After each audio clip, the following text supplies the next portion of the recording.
Bienvenue dans cette nouvelle édition du QG News. Au sommaire, à l'issue des élections régionales du 6 décembre 2020, 90 conseillers régionaux, dont 20 représentants des chefferies traditionnelles, seront élus dans les 10 régions du Cameroun. Des élections qui devraient amorcer de manière effective la décentralisation, un engagement pris par le pouvoir à l'issue du dialogue politique de septembre et octobre 2019. Ces 8 dernières années, le Niger a pu mener à bien plusieurs projets de grande envergure grâce au partenariat public-privé. Plus de 3 000 milliards de francs CFA ont été mobilisés sur la période 2011-2019. Ce modèle économique séduit de plus en plus les acteurs politiques nigériens. Et puis, focus sur le Kenya où l'augmentation des grossesses précoces non désirées préoccupe les autorités. Un phénomène qui s'est aggravé durant la pandémie de coronavirus. Mais tout d'abord, l'ancien président mauritanien Sidi Mohamed Ould Cheikh Abdallahi s'est éteint dans la soirée de ce dimanche 22 novembre à Nouakchott suite à un malaise cardiaque à l'âge de 82 ans. Homme d'État ayant occupé plusieurs postes de ministre, Sidi Mohamed Ould Cheikh Abdallahi a été élu président en 2007. Après seulement 15 mois passés au pouvoir, il a été renversé le 6 août 2008 par un coup d'État militaire mené par le général Mohamed Ould Abdelaziz. 3 jours de deuil national ont été décrétés par les autorités mauritaniennes suite à son décès. Au Cameroun, ce sont au total 200 chefs traditionnels de premier, second et troisième degré qui vont prendre part au processus de prise de décision au sein des conseils régionaux sur la question de leur communauté. L'État entend ainsi implémenter la décentralisation de manière effective. Rappelons que les premières élections régionales de l'histoire du pays sont prévues le 6 décembre 2020. Corinne Kamse.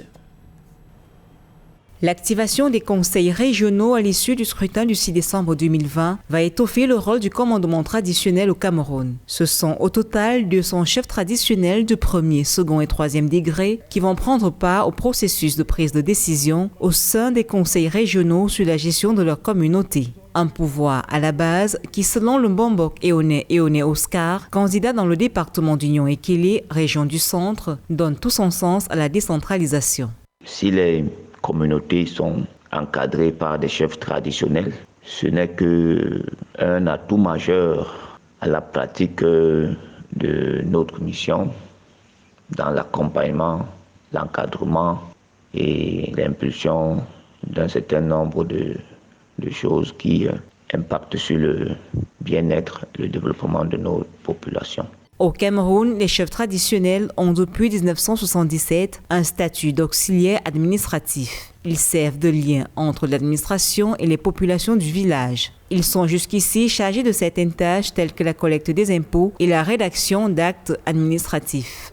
Avec la décentralisation, le conseil régional, le chef se sentira plus libre et plus autonome. Cette institution vient donner plus de valeur à la chefferie traditionnelle au sens où les chefferies sont un grand socle d'informations qui impactent vraiment dans l'élaboration des politiques, des nouvelles politiques adaptées aux projets de développement. Ce sont près de 1500 chefs traditionnels qui sont appelés à désigner leurs pairs pour ce premier mandat de 5 ans des conseils régionaux. Au sein de cette unité administrative, l'autorité traditionnelle devra également gagner le pari de la collaboration avec les conseillers issus des communes. La campagne électorale qui a débuté le 21 novembre met en exergue plusieurs projets de gouvernance qui épousent les problématiques spécifiques à chaque localité. Le scrutin indirect du 6 décembre, qui se fera sur un mode de liste, est une élection pionnière qui parachève le processus de transfert des compétences et des ressources du pouvoir central aux collectivités territoriales décentralisées depuis leur constitutionnalisation en 1996. Plus de 6 millions d'électeurs étaient appelés aux urnes ce dimanche 22 novembre dans le cadre du double scrutin législatif et présidentiel au Burkina Faso. Le président sortant, Roch-Marc Christian Kaboré, était face à 12 autres candidats, dont le chef de file de l'opposition Zéphirin Diabré de l'UPC et Eddy Komboigo du CDP, parti de l'ancien chef d'État Blaise Compaoré. Un scrutin qui s'est majoritairement déroulé dans le calme malgré un contexte sécuritaire tendu. Un retour sur cette journée de vote dans ce reportage de notre correspondant Jean-Paul Ouedraogo. Au Burkina Faso, 6 490 926 électeurs, dont 40% de jeunes, étaient appelés aux urnes dans le cadre de la présidentielle ce dimanche 22 novembre 2020. Le président Roch-Marc Christian Kaboré, candidat à sa réélection et au pouvoir depuis 2015, a voté tôt ce matin dans le bureau de vote numéro 1 à l'école primaire Pat-Douabé, un établissement situé dans son quartier d'habitation où il avait voté en 2015. Et j'appelle donc tous les Burkinabés, quelle que soit leur tendance, à ne pas faire preuve de paresse parce qu'il s'agit de la démocratie du Burkina Faso. Il s'agit du développement du Burkina Faso. Et il s'agit également de la paix dans notre pays. Donc il est important que chaque Burkinabé aille voter et choisir celui qui dirigera le pays demain. C'est tout ce qu'on demande. Dans la course, le président sortant a face à lui 12 autres candidats dont le chef de file de l'opposition, Zéphirin Diabré de l'UPC et Eddy Komboigo du CDP, parti de l'ancien chef d'État Blaise Compaoré. Ces derniers, depuis la veille des élections, ont dénoncé des cas de fraude. Il y a un problème au niveau de la cartographie électorale. Les endroits où on doit voter ont été arrêtés. Le dialogue politique a décidé que seul le Conseil constitutionnel, en prenant la notion de cas de force majeure, peut décider de là où on ne vote pas. Or, depuis 48 heures, le ministre de la Défense, Shérif, et ses services, avec la CENI, sont en train de procéder à une modification des endroits où on doit voter. Je suis rassuré aujourd'hui, mais je crains que dans d'autres bureaux de vote, il y ait malheureusement des fraudes. Nous avons appris que dans les zones de l'Est, où les bureaux avaient été donnés pour fermer, ouverts, il n'y a pas de population. Et craignons que la majorité nous ramène des urnes bourrées. Rappelons que plus de 10 000 observateurs ont été déployés dans le cadre de ces élections. La fermeture des bureaux de vote s'est faite à 18 h, heure locale. Outre les incidents signalés la veille par l'opposition, les élections se sont globalement bien déroulées, selon des observateurs. Au Niger, les partenariats publics-privés sont depuis quelques années plébiscités par les acteurs politiques. Un modèle d'investissement mis en avant par le gouvernement comme une source alternative de financement d'infrastructures et de services publics. Modèle qui a notamment permis la réalisation de 3 grands projets portant sur la corniche de Yantala, l'aménagement urbain de la ville de Niamey et une usine de verre et de vitres. Analyse de Philomentine. Avec une enveloppe de plus de 3 000 milliards de francs CFA dégagés sur la période 2011-2019 au Niger, plusieurs projets de grande envergure ont pu être réalisés dans le pays grâce au partenariat public-privé. 8 dossiers relatifs au secteur des énergies, du pétrole, des logements sociaux, des abattoirs et des routes ont été approuvés par le comité d'orientation des partenariats publics-privés au Niger pour un montant total de près de 1 000 milliards de francs CFA. Pour un pays en développement comme le Niger, accusant des déficits importants en matière d'infrastructure, le partenariat public-privé peut être sans doute une des solutions pour permettre au pays de rattraper son retard. Conscient de cette situation, le gouvernement a signé des contrats de ce genre depuis plusieurs années. On a en mémoire le nouvel aéroport de Niamey et bien d'autres réalisations qui continuent à bénéficier essentiellement à la population et contribuent à améliorer leur quotidien. Le partenariat public-privé initié par le Niger concerne des secteurs aussi divers que variés. Ce modèle d'investissement est notamment mis en avant par le gouvernement comme une source alternative de financement d'infrastructures et de services publics. Il a permis de doper les programmes d'investissement public et de créer 30 000 emplois dans le pays. Même s'il est très tôt pour évaluer les bénéfices que tirent les partenaires privés du pays, les bonnes performances économiques enregistrées ainsi que les potentiels importants en matière d'infrastructures que représente le Niger leur promettraient des rendements élevés. Cependant, il faudra veiller à ce que les clauses de ces contrats soient équilibrées, voire avantageuses pour l'État. Selon les autorités, le Niger tire bien profit des avantages du partenariat public-privé.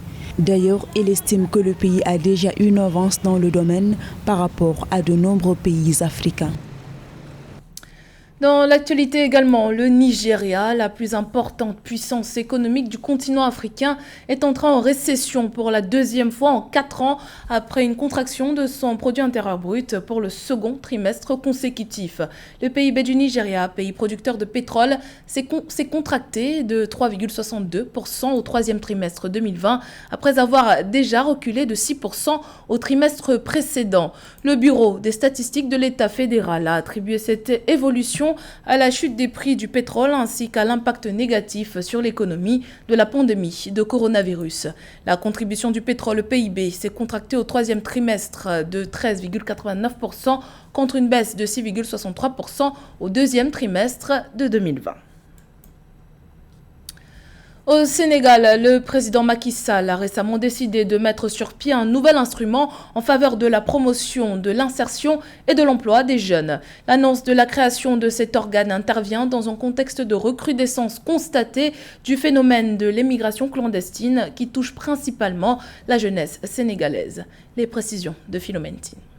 La Banque mondiale estime que le Sénégal offre un marché du travail difficile où les opportunités sont rares, particulièrement pour les jeunes et les femmes. Mais il convient de noter que l'État consent néanmoins des efforts pour pallier le phénomène.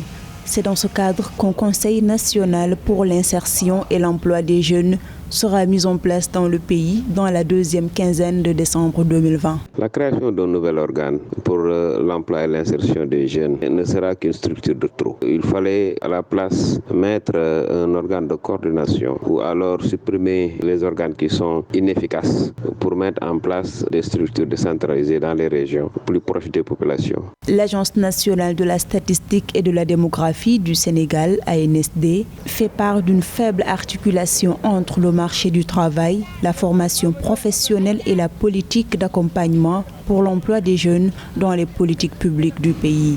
Alors, l'insertion des jeunes est l'un des grands défis à relever, à en croire les observateurs. Le gouvernement du Sénégal a certes mis en place plusieurs organes, 5 à 6 organes pour faire face au chômage massif que nous constatons. Mais ces organes qui sont budgétivores, avec à la tête très souvent des hommes politiques, ne sont pas pour quand même une politique efficace. Ce qui fait que globalement, c'est un échec. Chaque année, entre 160 000 et 200 000 jeunes arrivent sur le marché du travail selon le gouvernement sénégalais. Quant à la Banque mondiale, elle a signalé que 400 000 demandeurs d'emploi arriveront sur le marché en 2025 et 670 000 en 2050 au Sénégal. Gros plan à présent sur un phénomène qui inquiète de plus en plus les autorités, mais surtout les parents qui sont parfois totalement dépassés. Les grossesses chez les adolescentes sont en hausse au Kenya. Dans la seule ville de Nairobi, la capitale, environ 5000 jeunes filles sont concernées. Zara Mohamed Moutieu et Kamesh Katapoulé. Dans ce centre de santé de Nairobi, une infirmière vérifie la tension artérielle de Jacqueline Bossibori, une adolescente de 17 ans. Elle vient ici car elle est tombée enceinte et a besoin de soins médicaux. Les grossesses chez les adolescentes, un fléau notamment au Kenya qui connaît depuis plusieurs années un taux élevé tournant autour de 82 grossesses pour 1000 jeunes filles âgées de 15 à 19 ans. Jacqueline Bossibori rejoint désormais ces statistiques. La lycéenne regrette aujourd'hui sa situation. Je suis anxieuse. Je peux vous dire que je ne laisserai jamais un autre homme me berner. C'est la mère de Jacqueline qui s'occupe déjà seule de ses 6 enfants qui doit désormais soutenir sa fille à présent maman. Jacqueline, dont l'accouchement s'est déroulé non sans complications, son bébé vient d'être mis au monde par césarienne. Je me sens mieux, oui je me sens bien, je n'ai plus peur. Dans l'extrême nord de la ville de l'Audoir, l'International Rescue Committee a signalé un triplement des grossesses chez les adolescentes entre juin et août 2020 par rapport à la même période de l'année précédente. Les écoles kenyanes doivent rouvrir en janvier 2021. Jacqueline Bossibori espère pouvoir retourner à l'école et poursuivre sa scolarité. C'était le journal de la rédaction. Merci pour votre fidélité. Dans un instant, une nouvelle édition de l'actualité sur Africa 24.